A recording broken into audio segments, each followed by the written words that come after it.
is Dr. Afsari Usmani, GDC Agraharam. Already I explained about the market structure. In market structure, I explained the main classification of market on the basis of time period, on the basis of geographical area, on the basis of function, and on the basis of competition. On the basis of competition, the markets categorized as two. One is perfect competitive market and another one is imperfect competitive market. And already it is over that what are the features of a perfect competitive market, and under perfect competitive market, the industry's price determination and equilibrium situation, how to determine the equilibrium position in a perfect competitive market industry, and what is the price level under perfect competition in industry as well as in the firm. So we can explain the two types, two situations. One is price determination and equilibrium of industry, and price determination and equilibrium of firm under perfect competitive market. Already so in the part 1 it is over. Now I want to explain about the imperfect competitive market. Under imperfect competitive markets, there are four types of markets. One is monopoly, second one is monopolistic competition, the third one is oligopoly, and the fourth one is duopoly. Okay. The definition of monopoly is a market structure in which there is a single firm producing the output, for example, electricity, railways. The main characteristics or features of monopoly are: one is single seller, no close substitutes, barriers to entry, perfect knowledge. Perfect knowledge to the producer, not to the consumer. So these are the main features of the monopoly. ఇంతకు ముందు నేను explain చేశాను market నిర్మాణం ఏ విధంగా ఉంటుంది, market యొక్క వర్గీకరణ ఎలా ఉంది అనేది పార్ట్ 1లో, మార్కెట్ స్ట్రక్చర్ పార్ట్ 1లో నేను ఎక్స్ప్లెయిన్ చేశాను. కాల వ్యవధిని బట్టి మార్కెట్ వర్గీకరణ, తర్వాత ప్రాంతాన్ని బట్టి, భౌగోళిక ప్రాంతాన్ని బట్టి మార్కెట్ వర్గీకరణ, నిర్వహణను బట్టి మార్కెట్ వర్గీకరణ, పోటీని బట్టి మార్కెట్ వర్గీకరణ. పోటీని బట్టి మార్కెట్ వర్గీకరణ రెండు రకాలుగా ఉంటుంది: సంపూర్ణ పోటీ మార్కెట్, రెండవది అసంపూర్ణ పోటీ మార్కెట్. సంపూర్ణ పోటీ మార్కెట్ ఆల్రెడీ ఎక్స్ప్లెయిన్ చేశాను. సంపూర్ణ పోటీ మార్కెట్ యొక్క లక్షణాలు ఏమిటి? సంపూర్ణ పోటీ మార్కెట్లో మనం రెండు రకాలైన పరిస్థితుల్లో ధర నిర్ణయము, సమతౌల్య స్థితి గురించి మనం నేర్చుకున్నాము. అంటే సంపూర్ణ పోటీ మార్కెట్లో పరిశ్రమలో ధర నిర్ణయము మరియు సమతౌల్య స్థితి ఎలా నిర్ణయించబడుతుంది ఒకటి. సంస్థలో సంపూర్ణ పోటీ మార్కెట్ సంస్థలో సమతౌల్యము మరియు ధర నిర్ణయము ఏ విధంగా జరుగుతుంది, ఏ బిందువు వద్ద, ఏ పాయింట్ వద్ద, ఏ సిచ్యువేషన్లో సమతౌల్య స్థితి మరియు సమతౌల్య ధర నిర్ణయించబడుతుంది అని నేను ఎక్స్ప్లెయిన్ చేశాను. ఈరోజు అసంపూర్ణ పోటీ మార్కెట్లో ఏ రకాలైన మార్కెట్స్ వస్తాయి, మనము ఏవి చదువుకోవాలి, ఎన్ని రకాలు అసంపూర్ణ పోటీ మార్కెట్ అంటే 4 రకాలు. ఒకటి ఏకస్వామ్యము, రెండవది ఏకస్వామ్యపు పోటీ, మూడవది పరిమిత స్వామ్యము మరియు నాలుగవది ద్విస్వామ్యం. ఈ విధంగా 4 రకాలుగా అసంపూర్ణ పోటీ మార్కెట్ ఉంటుంది. మొట్టమొదటిది ఏకస్వామ్యం. అయితే ఇక్కడ సంపూర్ణ పోటీ మార్కెట్, అసంపూర్ణ పోటీ మార్కెట్ని రిప్రజెంట్ చేసే మార్కెట్స్ ఒకటి సంపూర్ణ పోటీ మార్కెట్ ఆల్రెడీ నేను ఎక్స్‌ప్లెయిన్ చేశాను. దానికి 100% వ్యతిరేక లక్షణాలు గల మార్కెట్ ఏది అంటే ఏకస్వామ్యం అని చెప్పొచ్చు. ఎందుకు ఏకస్వామ్యము?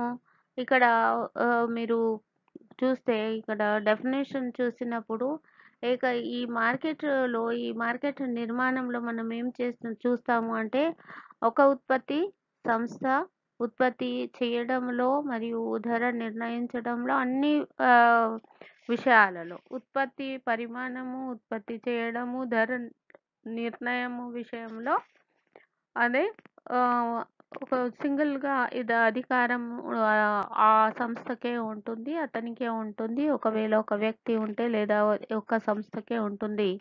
ఇక్కడ మంచి ఎగ్జాంపుల్ మనం తీసుకోవాలి అంటే భారతదేశంలో లేదా తెలంగాణలో తీసుకున్నా లేదా దేశం మొత్తంలో తీసుకున్నా కూడా పోస్ట్ అండ్ టెలిగ్రాఫ్ డిపార్ట్మెంట్ ఉంది. అది వేరే లేదు. ప్రత్యామ్నాయ సంస్థ ఏది లేదు సప్లై చేయడానికి ఆ సర్వీసెస్‌ని. ఎలక్ట్రిసిటీ ఉంది. విద్యుత్ శక్తి సరఫరా సప్లై ఎవరు చేస్తారు? ప్రభుత్వం కార్పొరేషన్‌కి ఉంది.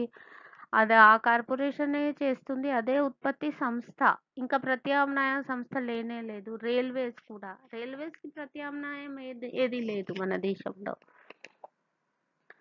అయితే ఈ విధంగా ఒక single producer, single decision maker ఆమ్నిపోటెంట్‌గా ఉంటాడు. అంటే అతడే అన్ని అధికారాలు ఆ సంస్థ చేతుల్లో ఆ సింగిల్ ఫర్మ్ చేతుల్లోనే ఉంటాయి. కాబట్టి అదే సంపూర్ణ పోటీ మార్కెట్‌లో అలా కాకుండా ప్రత్యామ్నాయ వస్తువులను తయారు చేసే సంస్థలు చాలా ఉంటాయి. ఎన్నో రకాలుగా ఉంటాయి. ఫర్ ఎగ్జాంపుల్ ఇవి వ్యవసాయ రంగంలో వరి ఉత్పత్తి చేసేవాళ్ళు చాలామంది ఉన్నారు. ఓకే. ఏకస్వామ్యపు మార్కెట్ యొక్క ముఖ్యమైన లక్షణాలలో మనము చూస్తే ఉత్పత్తిదారుడు ఒక్కడే ఉంటాడు. అతనికి ఉత్పత్తి విషయంలో, ధర నిర్ణయం విషయంలో ఎటువంటి ఆంక్షలేముండవు. అతడే అన్ని నిర్ణయాలు ఆ సంస్థనే అన్ని నిర్ణయాలు తీసుకుంటుంది. ప్రత్యామ్నాయ సంస్థ ఏది లేదు ఆ ప్రత్యేకమైన వస్తువును ఉత్పత్తి చేయడానికి ఏ ఉత్పత్తి సంస్థ కూడా ప్రత్యామ్నాయంగా లేదు. తర్వాత ఏకస్వామ్యములో మనకు పరిశ్రమ మరియు సంస్థలో భేదం ఏమి ఉండదు. అది పరిశ్రమ అన్నా చెప్పుకోండి, మీరు సంస్థ అన్నా చెప్పుకోండి. There is no difference between the firm and industry. The difference between firm and industry disappears in the monopoly. ఒకటి. రెండవ లక్షణం ఏమిటి అంటే నో క్లోజ్ సబ్స్టిట్యూట్స్. ప్రత్యామ్నాయం లేదు. మొనోపలీలో ఫర్ ఎగ్జాంపుల్ ఎలక్ట్రిసిటీ యొక్క ప్రత్యామ్నాయం మనకు దొరుకుతుందా ఎక్కడన్నా? ఎలక్ట్రిసిటీ ఎంత మనకు ఎన్ని ప్లేసెస్‌లో ఎన్ని యూజ్‌ఫుల్‌నెస్ అనేది లేదా యూజ్ అనేది చాలా ఎక్కువగా ఉంది. అంటే రెసిడెన్షియల్ ఏరియాలో యూజ్ అవుతుంది. ఫ్యాక్టరీస్‌లో యూజ్ అవుతుంది. ఇండస్ట్రీలో యూజ్ అవుతుంది. ఇరిగేషన్‌లో యూజ్ అవుతుంది. ఈ మామూలుగా మనము ఇంట్లో వాడుకునే ఎలక్ట్రిక్ అవి యూజ్ చేయడానికి గ్రైండర్, ఐరన్ బాక్స్ దేనికైనా అన్నింటికి నీరు అది చేయడానికి మెషిన్స్ కానివ్వండి అన్నింటికి కూడా ఇది పనికొస్తుంది.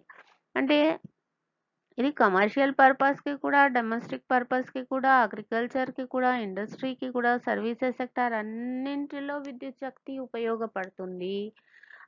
అటువంటి ఆ ప్రయోజనాన్ని ఇచ్చే ఇంకా వేరే ప్రత్యామ్నాయ వస్తువు ఉండదు.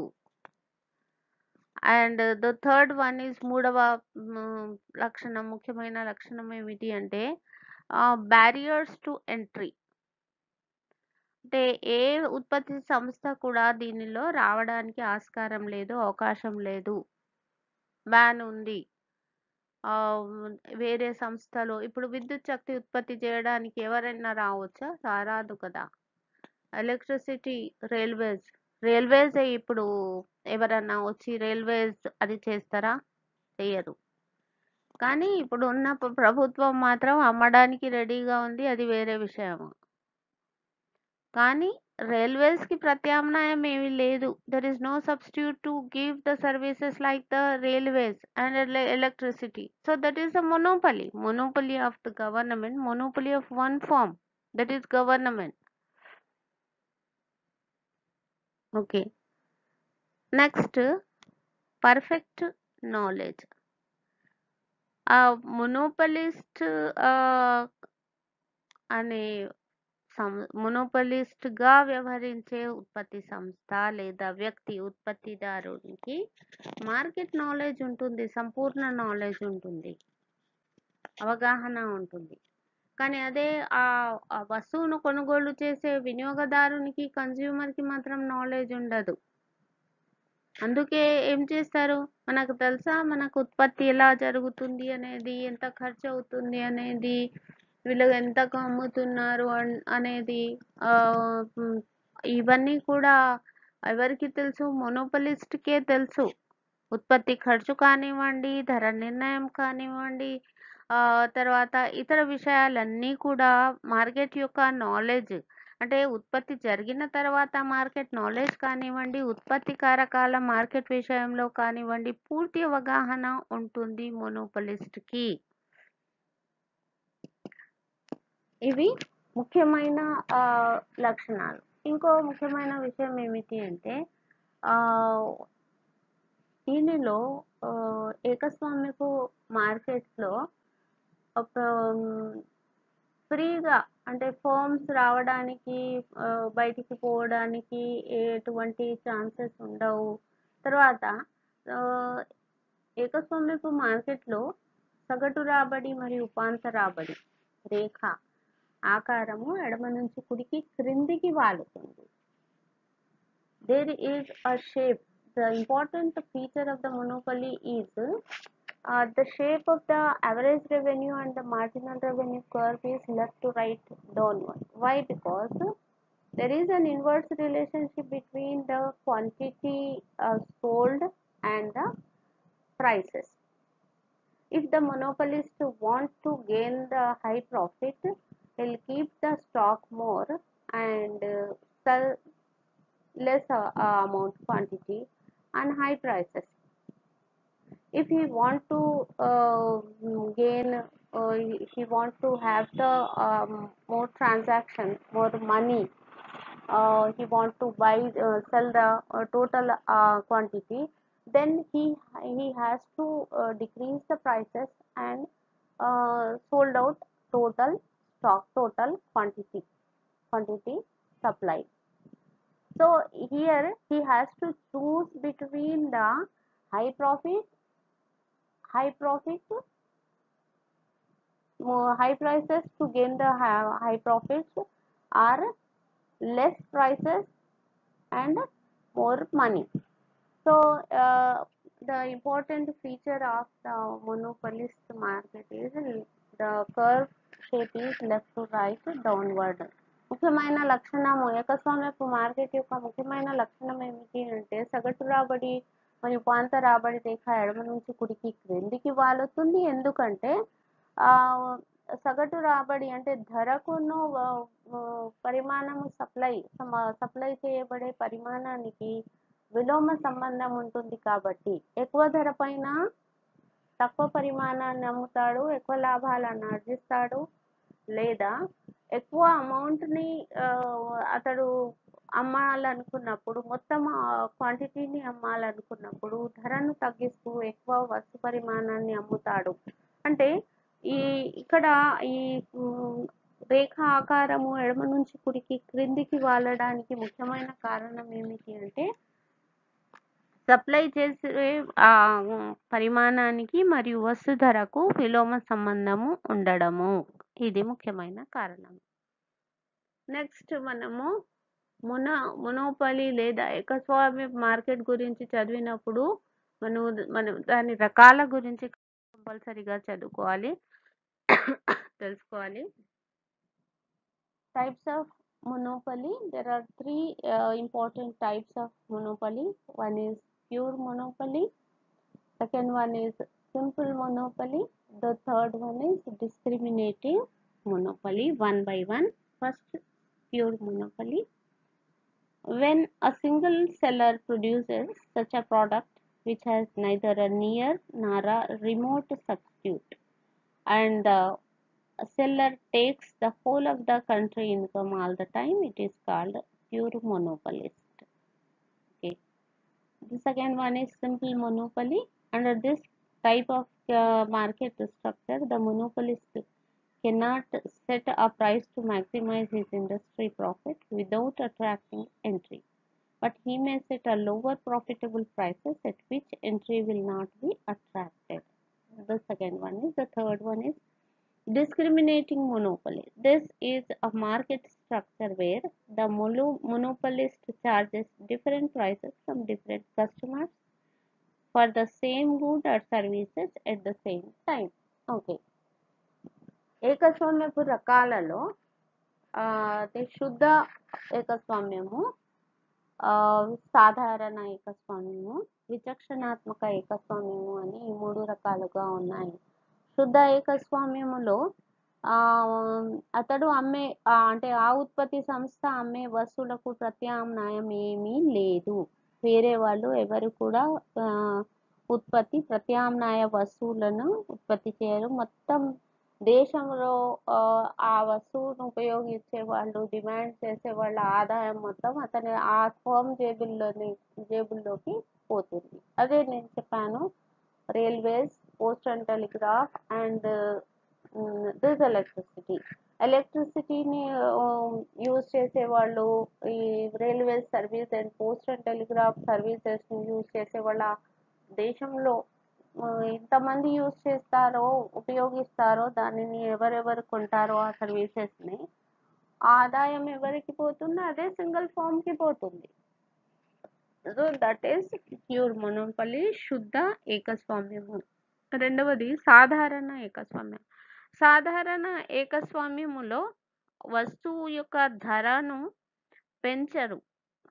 ఆ సంస్థ వస్తువు ధరను పెంచదు. ఎందుకు పెంచదు అంటే, పెంచితే లాభాలు ఎక్కువ వస్తాయి. లాభాలు వస్తే వేరే వాళ్ళు కూడా దీనిలో రావడానికి, అంటే ఉత్పత్తి ప్రారంభించడానికి అవకాశం ఉంటుంది. కాబట్టి సింపుల్ మొనోపలీలో ధర తక్కువగా ఉంచుతూ అతడే ఉత్పత్తి సంస్థనే మొత్తం మార్కెట్ని డామినేట్ చేస్తుంది. తక్కువ ధర కాబట్టి వేరే ఉత్పత్తిదారులకు మళ్ళీ ఈ వస్తువును ఉత్పత్తి చేయడానికి ఎటువంటి ఇంట్రెస్ట్ ఉండదు. ఎప్పుడు వాళ్ళే సింగిల్ ఫర్మ్ ఉంటుంది ఆ వస్తువును సప్లై చేయడానికి. నెక్స్ట్ విచక్షణాత్మక ఏకస్వామ్యం. విచక్షణాత్మక ఏకస్వామ్యంలో ఈ మార్కెట్ స్ట్రక్చర్లో మనం చూస్తాము, వస్తువు ఒకటే ఉంటుంది కానీ వివిధ ఉత్పత్తిదారులకు, అంటే ఒక్కొక్క గ్రూప్ ఆఫ్ కన్స్యూమర్స్కి ఒక్కొక్క రకంగా చార్జ్ చేస్తారు. ఫర్ ఎగ్జాంపుల్, ఇక్కడ మంచి ఎగ్జాంపుల్ నేను చెప్తాను. విద్యుత్ శక్తి ఉంది కదా, ఎలక్ట్రిసిటీ బిల్ మీకు వస్తుంది. రెసిడెన్షియల్ ఏరియా ఉంటే ఒకటి ఉంటుంది, కమర్షియల్ పర్పస్ ఉంటే ఒకటి ఉంటుంది. ఈవెన్ దీనిలో కూడా మీరు చూడండి, ఆ స్లిప్ పట్టి వెనక వైపు చూడండి, 1 to 50 యూనిట్స్ ఎలక్ట్రిసిటీ స్లిప్ చూస్తే మీకు తెలుస్తుంది. 1 to 50 యూనిట్స్ ఒక రకమైన, అంటే ప్రైస్ ఒకటి ఉంటుంది, పర్ యూనిట్ ఛార్జ్ ఒకటి చేస్తారు. 51 యూనిట్స్ టు 100 వరకు ఒక ఛార్జ్ ఉంటుంది. తర్వాత 100 నుంచి 300 వరకు ఎంత ఉంటుంది అంటే దాని అర్థం ఏమిటి? ఇక్కడ ఈ units, number of units change అవుతూ ఉంటే కూడా ఈ విధంగా డిస్క్రిమినేటింగ్ మోనోపలీ అనేది కూడా ఒక ముఖ్యమైన రకము అనేది చెప్పవచ్చు. నెక్స్ట్ అసంపూర్ణ పోటీ మార్కెట్లో మనము ఏకస్వామ్యపు పోటీ, the second type of imperfect competitive market. First one is monopoly. The second type of market is monopolistic competition. The definition is here. It is defined as a market structure in which there are many firms selling closely related but unidentical commodity for example detergents, automobiles, soft drinks, TV sets etcetera. So year ఎటువంటి market స్ట్రక్చర్లో ఇటువంటి market స్ట్రక్చర్లో ఏమవుతుంది అంటే ఉత్పత్తి సంస్థలు అంటే ఎక్కువనే అంటే for example ఒక వస్తువును ఉత్పత్తి చేయడానికి ఒక 9 సంస్థలు ఉత్పత్తి చేస్తూ ఉంటాయి. వాళ్ళు ఎటువంటి వస్తువులను అమ్ముతారు అంటే సేమ్ కనపడే వస్తువులు కానివ్వండి, కానీ ప్రయోజనం మాత్రము అంటే ప్రత్యామ్నాయ వస్తువులు తయారు చేసే చాలా ఉంటాయి. ఎన్నో వస్తువులు మనం యూజ్ చేసే అన్ని వస్తువులు దీని క్రిందే మోనోపోలిస్టిక్ కాంపిటీషన్ క్రిందనే వస్తాయి. ఇక్కడ ఎగ్జాంపుల్ ఇవ్వబడింది డిటర్జెంట్ నిర్మా ఉంది. నిర్మా అంటే వాషింగ్ పౌడర్ కోసం తీసుకునే ఎన్నో ఉన్నాయి, ఎన్నో పేర్లతో ఉన్నాయి. ఆటోమొబైల్స్, సాఫ్ట్ డ్రింక్స్ ఉన్నాయి కదా, చాలా ఉన్నాయి. టీవీ సెట్స్ తయారు చేసే కంపెనీస్ ఇవన్నీ కూడా మోనోపోలిస్టిక్ కాంపిటీషన్లో వస్తాయి. So there are some features of monopolistic competition. One is large number of buyers and sellers. The second one is product differentiation. The third one is re-entry or exit of firms.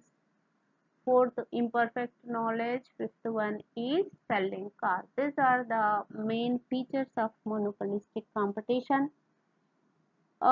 In the monopolistic competition, the number of sellers is large, but it is not usually large. The firm under monopolistic competition can reasonably assume that any action on its part will affect the rival firms. And the second feature characteristic is product differentiation. The products of the seller are differentiated but are close substitutes of one another. Product differentiation can be real or artificial. Its effect is that sellers can differentiate their products. This gives the seller some degree of price making power which he can exploit. That is why firm faces an elastic demand curve. The third feature of monopolistic competition is free entry or exit of firms. Like perfect competitive market, this market is characterized by free entry and free exit. There are no restriction to the entry of new firms to produce the close substitutes. Okay. The fourth one is imperfect knowledge. Buyers and sellers do not have perfect or complete knowledge of market conditions. And selling cost. Selling cost is advertisement cost. A firm under monopolistic competition incurs selling cost to increase demand for its product. Example of selling cost are advertisements and window displays. So ఇక్కడ ఈ పరిమిత ఏకస్వామ్యపు పోటీ మార్కెట్లో already నేను నిర్వచనం explain చేశాను. ఇప్పుడు దాని యొక్క లక్షణాలలోకి పోతే మొట్టమొదటిది ఎక్కువ మంది అమ్మకపుదారులు మరియు కొనుగోలుదారులు ఉంటారు. తర్వాత వస్తువు భేదం కూడా వైవిధ్యం ఉంటుంది, వస్తువు వైవిధ్యం ఉంటుంది. తర్వాత స్వేచ్ఛాయుత నిష్క్రమణ మరియు ఫ్రీ ఎంట్రీ అండ్ ఎగ్జిట్ ఉంటుంది. అంటే కొత్తగా వచ్చే సంస్థలు వస్తువును ఉత్పత్తి చేయడానికి మరియు అక్కడి నుంచి వెళ్ళడానికి పూర్తి స్వేచ్ఛ ఉంటుంది. తర్వాత మార్కెట్ యొక్క సంపూర్ణ జ్ఞానము ఎవరికి ఉండదు. అంటే ఉత్పత్తిదారునికి, అమ్మకపుదారునికి ఉండదు, కొనుగోలుదారునికి, ఈ 2 గ్రూప్స్కి కూడా ఉండదు. తర్వాత సెల్లింగ్ అమ్మకపు వ్యయాలు కూడా కనపడుతూ ఉంటాయి. ఫస్ట్ ఫీచర్లో మనం చూసినప్పుడు దీనిలో ఎక్కువ మంది కొనుగోలుదారులు మరియు అమ్మకపుదారులు ఉంటారు. తెలుసు కదా, ఇప్పుడు డిటర్జెంట్స్ కొనే వాళ్ళు అందరూ ఉంటారు. ఇప్పుడు భారతదేశంలో 136 కోట్ల జనాభా ఉంటే 136 కోట్ల జనాభా అందరూ కూడా అన్ని ఫ్యామిలీస్, అక్కడ నివసించే ఎన్ని ఫ్యామిలీస్, ఒక ఆ 100 ఆర్ 120 క్రోర్స్ హౌస్ హోల్డ్స్ ఉంటే వాళ్ళందరూ కూడా డిటర్జెంట్ ఏదో ఒక డిటర్జెంట్ తీసుకుంటారు. సర్ఫ్ ఇంకా ఏదో ఒకటి తీసుకుంటారు కంపల్సరీగా. సో, అమ్మే వాళ్ళ సంఖ్య కూడా ఎక్కువగా అంటే ఎంత ఎక్కువగా? సంపూర్ణ పోటీ మార్కెట్‌లో ఉన్న సంస్థలంతా ఉండదు. కానీ అంత తక్కువగా కూడా ఉండదు. అంత తక్కువగా కూడా ఉండదు. తర్వాత వస్తు వైవిధ్యము అంటే తేడా ఉంటుంది, కనబడుతుంది కదా! ఇప్పుడు డిటర్జెంట్ మనం తీసుకుంటే లేదా సోప్స్ బాత్ సోప్స్ మనం తీసుకున్నప్పుడు లక్స్ యొక్క అది వేరు ఉంటుంది. ర్యాపర్ కూడా వేరు ఉంటుంది. దాని కొంచెం లక్షణం కాకపోతే అది బాత్ సోప్. ఏదైనా తీసుకోండి. లక్స్ లేదా రెక్సోనా లేదా ఇంకా ఏదో చాలా రకాలుగా ఉన్నాయి కదా! ఫేస్ వాష్ ఉన్నాయి. చాలా రకాలుగా ఉన్నాయి. కానీ దానిలో వైవిధ్యం మాత్రము ఉంటుంది. ఇంకొక మూడవ ముఖ్యమైన లక్షణం ఏమిటి అంటే కొత్త సంస్థలు ఉత్పత్తి చేయడానికి, ఆ వస్తువులు ఉత్పత్తి చేయడానికి అంటే ప్రత్యామ్నాయ వస్తువులు ఉత్పత్తి చేయడానికి మరియు బయటికి అంటే ఆపివేయడానికి పూర్తి స్వేచ్ఛ, ఎటువంటి ఆంక్షలు మాత్రం ఏమీ ఉండవు. తర్వాత next fourth one is imperfect knowledge. అసంపూర్ణ జ్ఞానం ఉంటుంది. అంటే మార్కెట్ అవగాహన అమ్మకపుదారునికి కూడా ఉండదు. మార్కెట్ అవగాహన కొనుగోలుదారునికి కూడా మార్కెట్ అవగాహన ఉండదు. అయితే ఇక్కడ ఆ మార్కెట్ అవగాహన అంటే ఏమిటి? ఉత్పత్తిదారునికి, అమ్మకపుదారునికి మార్కెట్ అవగాహన అంటే ఏమిటి? ఏ వస్తువును ఉత్పత్తి చేసినప్పుడు ఇంకా ఎంతమంది వస్తారు కాంపిటీటర్స్ అనేది తెలియదు అతనికి. ఫర్మ్‌కి. అంటే ఎవరు ఉత్పత్తి చేస్తున్నారో, ఎంతవరకు ఉంటారు వాళ్ళు అనేది, అంటే ఉత్పత్తి కొనసాగిస్తారు అనేది కూడా తెలియదు. ఎంత అమ్మబడుతుంది అనేది కూడా ఇటువంటి అంశాలు ఇతనికి తెలియదు. అంటే ఈ సంస్థకు తెలియదు. అటు కొనుగోలుదారునికి కూడా ప్రయోజనం గురించి కానివ్వండి, తర్వాత ధర గురించి కానివ్వండి, మార్కెట్ యొక్క సంపూర్ణ జ్ఞానము ఎవరికీ కూడా 2 గ్రూప్స్‌కి కూడా, ప్రొడ్యూసర్స్‌కి అంటే sellers and neither seller nor buyer, they don't know about the market. Selling cost ఇది అడ్వర్టైజ్మెంట్. అంటే అడ్వర్టైజ్మెంట్ అంటే తెలుసు. వస్తువు యొక్క అమ్మకాన్ని పెంచడానికి చేసే ఖర్చులు. ఇప్పుడు మీరు చూస్తూ ఉంటారు కదా! ఎంత బాగా ఉంటాయి. సర్ఫ్ ఎక్సెల్ అడ్వర్టైజ్మెంట్, పాటలు వేస్తూ ఉంటారు, గజల్స్ వేస్తారు, ఇంకా ఏదో సెలబ్రిటీస్‌ని తీసుకొస్తూ ఉంటారు. పెంచడానికి, అమ్మకాలు పెంచడానికి అమ్మకపు ఖర్చులు, అడ్వర్టైజ్మెంట్ అనేది చాలా ముఖ్యమైన లక్షణము అని మనం చెప్పొచ్చు. Next market is oligopoly. Parimita Swami. Oligopoly is defined as a market organization in which there are a few sellers of the homogeneous or differentiated products. So in the oligopoly, the sellers are few. For example, 2, 3, 4. That's all. Not more than 4, 5. So the products are homogeneous and differentiated. Maybe homogeneous, maybe differentiated. ఈ రకమైన మార్కెట్‌లో కొన్ని సంస్థలు మాత్రమే ఉంటాయి. అంటే 2-4 వరకు సంస్థలు ఉంటాయి. ఇవి కూడా కొన్ని సందర్భాలలో ఒకే విధమైన వస్తువు, కొన్ని సందర్భాలలో వేరే రకం అంటే వైవిధ్య వస్తువులను కూడా తయారు చేయొచ్చు. ఈ మార్కెట్ యొక్క ముఖ్యమైన లక్షణాలలో మనం చూస్తున్నాము.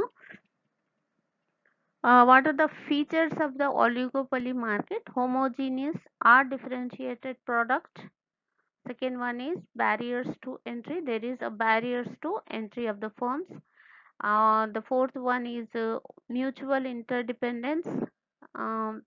Sellers are few and importance of selling costs. Indeterminate demand curve of an oligopoly.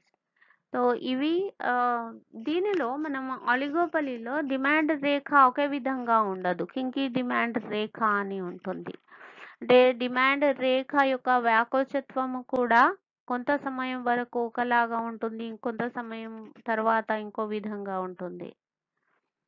So ఆలిగోపలి market అనేది మామూలుగా ఆలిగోపలి, డియోపలి మార్కెట్ మనము ఒకేలాగా చదువుతాం. అంటే ఇద్దరు ఉన్నప్పుడు దాన్ని ఏమంటారు అంటే that is called if the only 2 firms to produce a product that is called the type of market is called డియోపలి.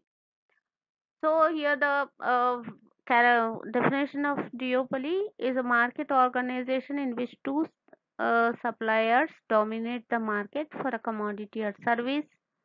The important characteristics or features are small number of large sellers, interdependency, presence of monopoly element, existence of price rigidity, and advertisement. Almost all the same features of the oligopoly. అంటే ఆలిగోపలి పరిమిత స్వామ్యంలో ఏ లక్షణాలు ఉన్నాయో, మళ్ళీ ద్విస్వామ్యంలో ఒకవేళ ఒక వస్తువును ఇద్దరే ఉత్పత్తి చేస్తూ ఉంటే అటువంటి మార్కెట్ను ఏమంటారు? ఇద్దరే సప్లై చేసేవాళ్ళు ఈ రెండే ఉత్పత్తి సంస్థలు ఉంటే దాన్ని డియోపలి లేదా ద్విస్వామ్యం అంటారు. ద్విస్వామ్యం యొక్క ముఖ్యమైన లక్షణాలలో